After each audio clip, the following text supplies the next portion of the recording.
Hey everyone, welcome to Ultra Life Today. I am one of your hosts, Josh Bellew. I'm the other guy here, Adam Payne, and this is an exciting day for us. We have a unique guest, somebody we've been dying to get on our show for some time, pulling some strings, and finally, drum roll. Finally, yeah. Listen to this, guys. You know, every so often you hit podcast gold, and I don't know that we've ever hit it before, but we've got a guy named Doug Kaufman that we are interviewing today. He was the lead guy for, almost 2 decades, I think, on the #1 rated cable health show called Know the Cause. I have to say this, we steal the line, know the cause, on almost every interview we do with integrative and functional medical practitioners, because that's the real heart of what everybody wants to know about their health. And so at this moment, I want to introduce one of our friends and a dearly loved guy that is known all around the world, Doug Kaufman. Hey, Doug. Humbling, Josh. Thank you so much. What a pleasure to be with you guys. What a contribution you've made, Doug. I mean, seriously, I have to say, the contribution that you've made to humanity, to everybody living on this planet, and understanding not just our relationship to fungal infections or to their impact on our lives, but in so many more topics. You've brought into the mainstream so many different companies that have unique, groundbreaking technologies that have changed people's lives. And I don't think necessarily that many companies would have been able to get out there with their products if they had not had your platform to be able to speak. 100% fact. That is so true.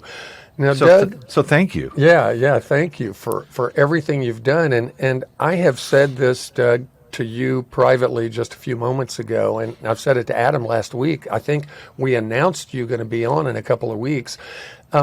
Your voice has been very prophetic, and so what I would love for you to do is, you had a personal crisis. You served our country in Vietnam. You had a personal crisis, and you came home, and it set you on a journey that is just so significant. Would you let our viewers and listeners understand where you came from and why you've had this mission for so long? Thank you guys, both of you. And I know your contribution because I met you first years ago through our mutual friend, Kyle. Mm-hmm. So I get drafted out of college. Wow. Ended up choosing the Navy because surely the Navy wouldn't send people to Vietnam. And if they did, they'd be on a boat. So I said, yeah, no big deal. Navy's good. So the Navy was good, but I didn't know what a corpsman was, a hospital corpsman was. So a bunch of us straight out of boot camp became hospital corpsmen. We are the liaison to medical help for the Marine Corps. So after a couple of years of training, much like an LVN, a licensed vocational nurse, only we specialized in emergency medicine. Off we go with a medical pack, and a .45 gun in our holster to Vietnam. I was with Hotel 27 for some time, and then went back, ended up with malaria, went back to the hospital. Oh, wow. And one of the doctors knew me in Vietnam because I had trained with him in San Diego. His name was Tom Glenn. He was an anesthesiologist, and he helped me get back to the hospital instead of fighting out in the field. When I came home from Vietnam, all I can tell you is the old Doug Kaufman, or the newest Doug Kaufman, became different. Introverted, stomach problems. I had jungle rot on my arms and legs, which I still have a bit of today. Didn't feel good. I remember working with Dr. Everett Hughes at USC Medical School on the 9th floor of a tower. If anyone else got on that elevator with me 1 year before, I'd talk their arm off. But I felt horrible. My heart would race. I'd sweat. So I had to take the stairs up. Wow. And one day, Dr. Hughes, my boss, said to me, Doug, did you eat raw fish? I said, well, a little bit. In Vietnam, we didn't know what sushi was 52 years ago, but I ate a little bit. And he said, that's it. You have a parasite. So I went to the library. We didn't have a Hey Siri thing back then. I went to the library, and we got a library card, and I pulled out a 1953 circa parasitology book. Wow. Now I had jungle rot, and I knew that was a yeast, a mycobacterium on my skin. And the chapter I opened up to said yeast and fungi parasitize man. Maybe this wasn't a worm from fish. Maybe this jungle rot somehow transdermally had gotten into my system. Or so I thought. The more I read, you guys, that was 50 years ago, 49 years ago. The more I read, the more I became convinced that my physical problems, hair falling out in the back, skin, stomach, My brain, goodness. were intimately linked with fungus. I would learn that certain fungi that you and I are commonly exposed to, Penicillium, Aspergillus, Fusarium, Candida, made poisons once they got in our body. We call these mycotoxins. And I've got to tell you, I was 21 years old at that time, was drinking too much. I worked in medicine, so I couldn't start drinking until Friday night, carry over a little bit Saturday, and by Monday I'd be back at work. It takes guys longer than women. I saw a cause and effect relationship. When I went out with my friends to a local pub and drank, Saturday I'd feel introverted and shy and depressed and skin bled and so forth. Oh, wow. When I didn't, it took me a few months to get it. When I didn't, none of that stuff happened. And so I saw for the first time what patients visiting a doctor today can't. And that is a cause and effect relationship. I stopped drinking beer. I asked one of the doctors where I worked if I could get a drug called nystatin, a gut antifungal drug. And I started studying fungus, which thrive on sugar. When it wasn't beer, it was candy. And so the one giveaway, you guys, Adam and Josh, the one giveaway people listening to this or watching this right now might take, look in your sock drawer. Look in the middle of your car. Do you have candy hidden there? If you're hooked on pasta and bread and rice and cereal, then you may have a fungal etiology, a fungal cause to your health problems. And they can be from blepharospasms to gout and everything in between. Wow. So, and what you just mentioned, Doug, just fascinates me because you were almost intimating, or maybe you were saying, that there's something in your body that's making you crave those things. Is that true? Fungi must have carbs, sugars. Without them, they will die. You can't tell, a doctor won't tell his patient, listen, you have a severe strep problem. I want you on this certain diet and I want you to take penicillin. They never talk diet, so they don't have to learn that in medical training. Same with COVID. We didn't have a special diet for COVID. It was just a pill, remdesivir or another, that they said would help you. But with fungus, the rules change. Why isn't fungus talked about more? I have my own. Why isn't it taught in medical training? I have my own thoughts on that. Your golden egg, your goose in medical training is antibiotics, $1 billion drug. Antibiotics are poisonous fungal metabolites, and they are meant to kill tiny bacteria in tiny doses, which they do, thank God. But using them excessively, like we are in America today, the CDC says about 1 in 3 antibiotic prescriptions are unnecessary. Few doctors understand that a risk of 5 common cancers elevates as you put your patients on more and more antibiotics. Wow. And you guys know well with your company the gut problems, skin problems, brain problems that can and sometimes do ensue on antibiotics. Well, a dear friend of ours who unfortunately recently passed away, he was a naturopath practicing here, had a health food store. He spent 40 years of his life being clinically depressed. And finally, they identified he had a penicillin when he was 8 years old. Literally, the Killed first his time biome. exposed to penicillin, and it literally set him on a almost lifetime, 4-decade path until he figured out what it was. It's crazy.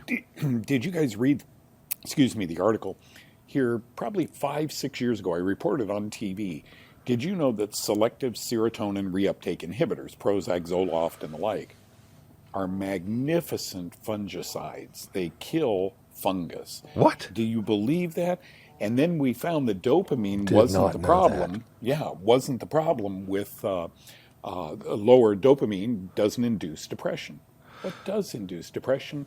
If selective serotonin, if Zoloft kills fungus, people take it and they feel better. You see where I'm going with Oh, this. interesting. So certain of these fungi are neurotoxic. That's well documented. So, boy, there's so many different places on the reservation we could go here today.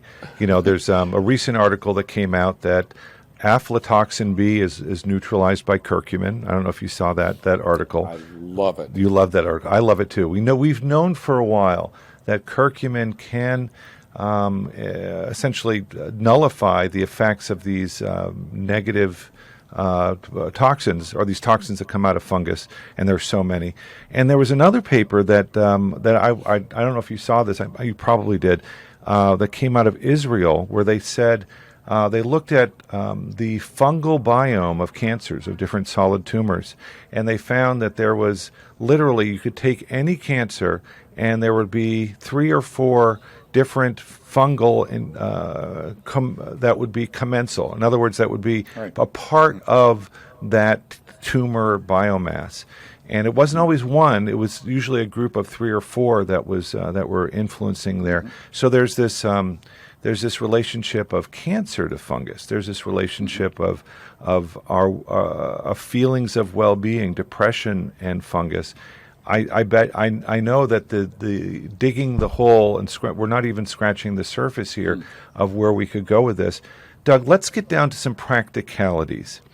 How can people? What basic advice can you give to our average listener here, who's probably living in an environment that is not fungal free? It's not fungal toxin free.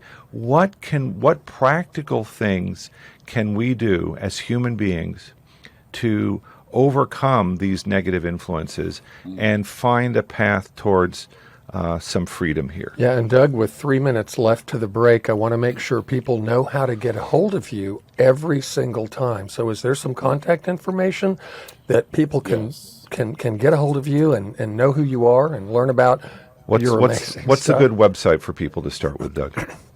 Know the Cause, KNOW. Know the Cause. Perfect. Yeah, it's okay, an old great. And Adam, let me back up a minute, because you hit gold when you were talking about that paper, PubMed, big research paper. Yep. That curcumin inhibited aflatoxin-induced cancer. Now we always knew curcumin had antifungal properties. Sure. This is one of the early papers to say, as I opened today, I talked about fungus off-gassing these poisons. Yes. Aflatoxin is made by 4 species of Aspergillus mold. So thank God for what you guys are doing. We thought 5-6 years ago when we shook hands, gosh, this is a great, one of the properties of curcumin is antifungal. We didn't know antimycotoxin. So hats off to you guys. Number 2, the big story, of course, is this paper, Weizmann Institute in Israel. Yes. Cornell, UCSD in San Diego. All these universities collaborated, looked at 17,000 cancers, and found that 35 cancer types, breast, blood, brain, prostate, etc., all had fungus growing in them. Yeah. This, you should have seen my phone. My text.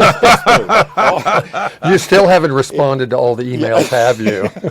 I'm sorry, Josh. I didn't get back So to you. did you connect with these researchers? Have you talked to these guys? I've tried. It was Cell magazine, then Nature magazine. Yeah. But it was a collaborative effort. And guys, when you have 17,000 tumor types and you find all 35, they represented 35 types of cancer. And in all 35 types, they found fungus that's hugely relevant. Now, the medical approach is, well, they were old. They probably had mold growing in them. My approach, which I've been hammering on, I published a book 20 years ago, The Germ That Causes Cancer. My approach is, you guys are not recognizing this. Tumors form in a rubbery sac. Fungi grow in a rubbery sac. Well, a tumor can grow without oxygen, right? Okay. A fungal sac grows without oxygen. Well, a tumor responds favorably now to Sporanox. The toenail fungus drug has been approved 7 years ago to treat various cancers. Coincidental that cancer is getting better on Sporanox? It's huge, you guys, and I know we're fixing. I'm in Texas now. I can say that. I know we're fixing for a break coming up There here you pretty go. soon. We are. And when we get back, I will expound on that, Adam, because I think it's a good question. Yeah, Where do we go from here, and how do we know? You Yeah. have been listening to Doug Kaufman, Know the Cause fame, knowthecause.com. I'm sitting here with Adam Payne, CEO of Ultra Botanica. I'm Josh Bellew. We'll be right back on the other side of this to take up this fascinating conversation. Our mission is to take nature's most beloved botanicals and enhance them with our liquid protein scaffold technology. This helps it reach your cells faster and better. With exponentially enhanced bioavailability, you'll feel better every day.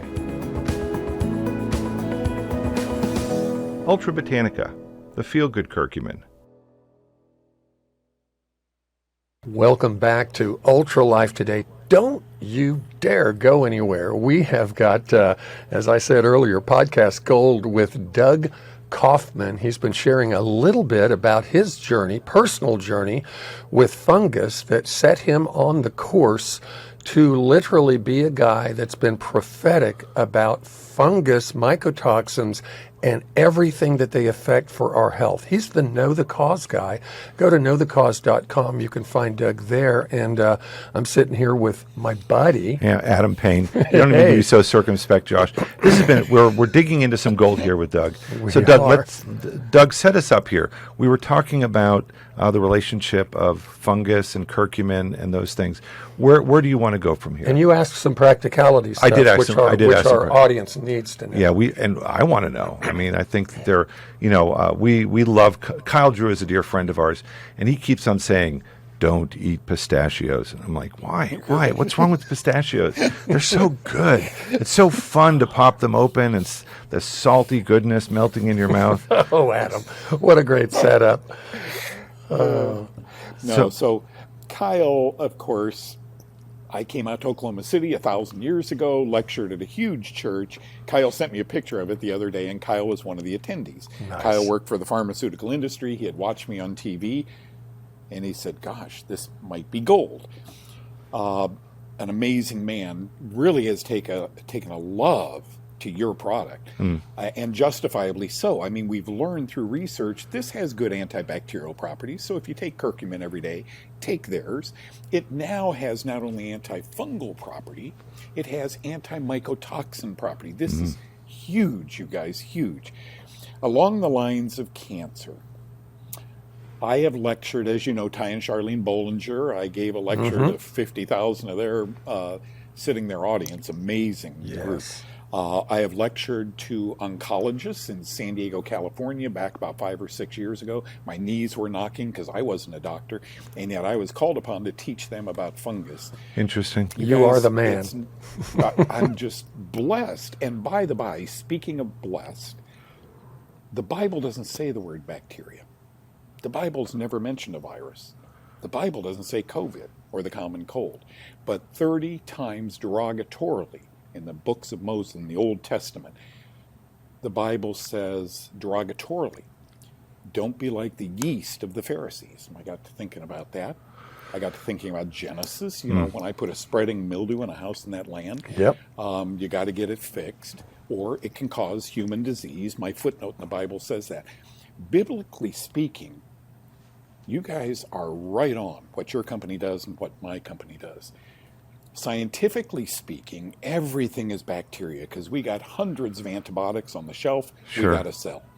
Now, before COVID, there was 4 antivirals, 6 antivirals. Now there's 20 of them. So we got to build up that shelf. Nobody's looking at the etiology. What if fungal DNA genetically fused? By the way, this happens spontaneously. Gain of function happens under the hood and is meant to happen. While you and I are sleeping, genetic fusion, the DNA or RNA from a virus converge and meld with the DNA from a fungus or a human. I think COVID might have been RNA from fungus. Remember the bats that were brought back to the Wuhan cave? What most people don't know is bat droppings or bird droppings are covered by God with something called Histoplasma capsulatum. It's a fungus.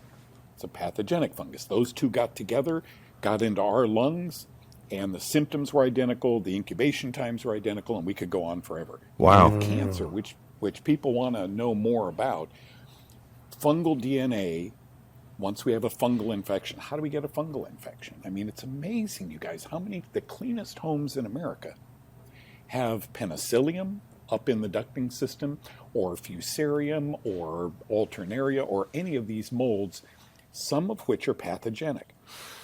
We inhale, we get these fungi in our lungs, they set up shop. Man, they want to live where it's wet, moist, and hot. Ouch. 70 degrees out here, 30 degrees hotter in here. Wow. And they begin to sexually or asexually reproduce in our body. They are free thanks to the heart. Boom, boom, boom, boom. They're pumped around to weak organs in our body. They can induce blepharospasms. They can induce gout. They can induce tumorous growths. Nobody's looking at this. Thank God for people like you. So is it too far of a stretch, Doug, to say that really we should be putting curcumin into our daily diet because of this constant assault of these fungal biomes that we are literally constantly being exposed to, whether there's an active mold growing in our environment or not? Literally what you're saying is we are being exposed daily to fungal pathogenic attack, and we need to recognize this and essentially do for ourselves what we can in order to neutralize the deleterious effects of these fungal invasions. You know what, Adam, such a good question, because was it 30 years ago, 25 years ago, I read the first article that curcumin is by a cardiologist. The curcumin, if taken daily, could help with a lot of cardiovascular events that we're seeing more and more of now. Yeah, true. What's the etiology then? If curcumin kills not only fungus, but also mycotoxins, what is curcumin really doing? It has great antimicrobial properties. But in answer to your question, yes, but you got to choose the right one. Ultracur, C-U-R, right? Yeah, Ultracur. Ultracurcumin, right? That's exactly. How many bad ones are on the market? And I don't mean to shake fingers, but I'm a guy who looks at products all the time, advertisers. We've got a lot of them on our show. And I find a lot of quick fix products that sell for $8 online. Is that the curcumin I want to take? The answer is no. That's why I wanted to be on your show. Thanks, Doug. Well, there are other polyphenols also that we might want to consider, and I think what other in the stable of compounds that we might want to consider, what other ones could we put into that category? I know berberine might be one of them, correct? Yeah. There are many, many, many. When you say polyphenol, all plants have phenolic compounds. Sure. Phenols are potently antifungal.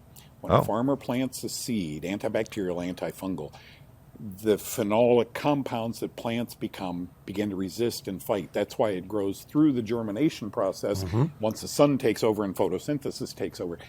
So these polyphenolic compounds, many of these plant compounds, phytonutrients we call them, have powerful antimicrobial activity. It's not surprising that curcumin transcends a lot of our discoveries. You know, it goes way, way back. But understand the word phenolic compounds, they're antifungal. Oh, interesting. As a class, I didn't know that.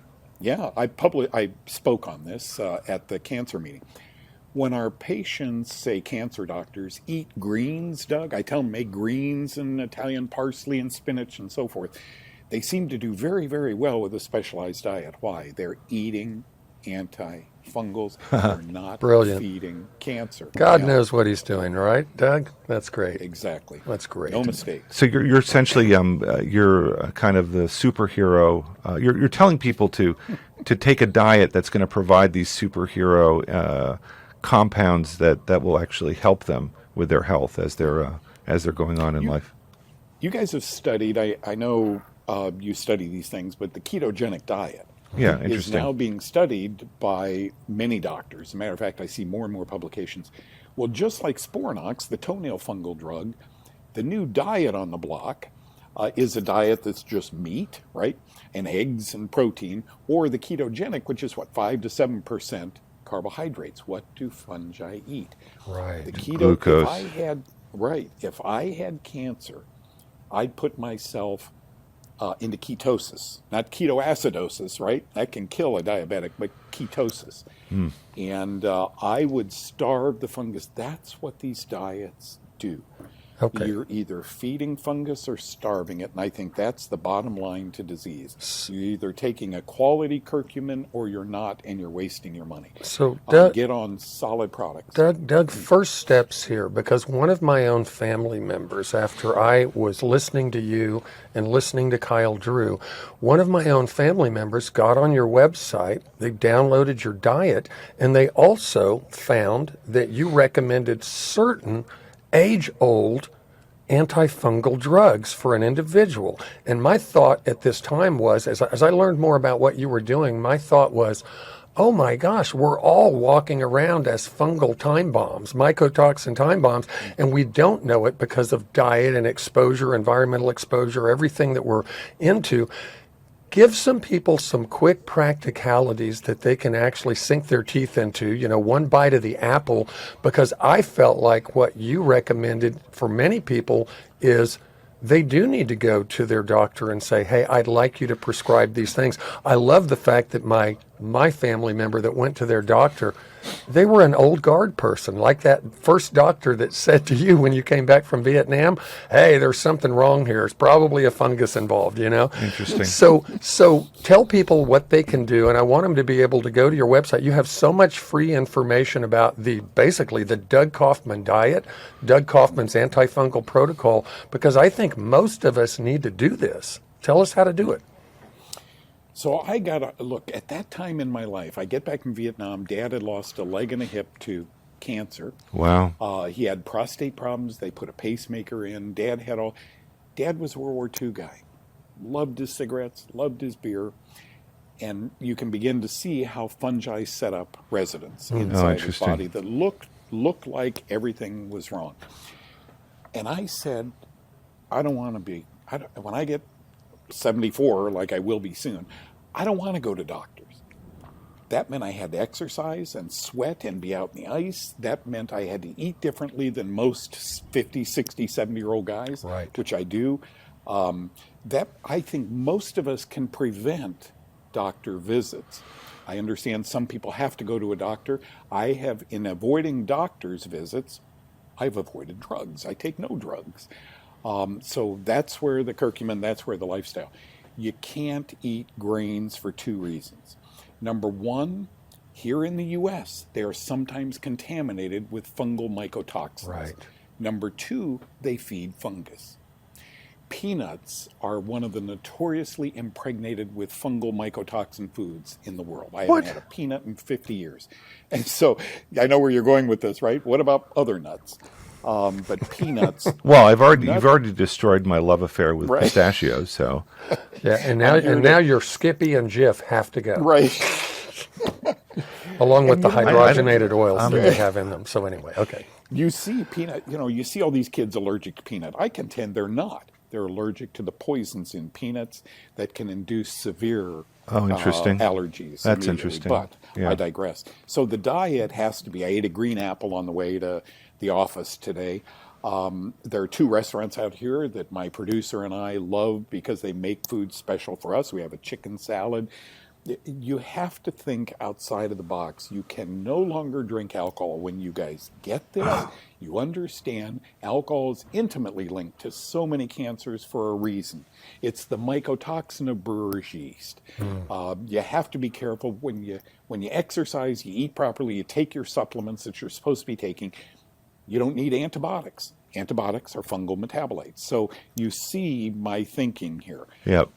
There really is a lifestyle that can explain why cancer diets are the way they are and why people who get sick eat and smoke the way they do. So we're going to be back next week to join Doug Kaufman again for a couple of more segments. So knowthecause.com. You can find out Doug Kaufman's diet, his antifungal protocol, even certain drugs that are recommended for certain people that you can get from your own physician. And this is Ultra Life Today, and we're going to talk to you on the other side in about a week from now. I'm Josh Bellew. I'm Adam Payne, so stay tuned.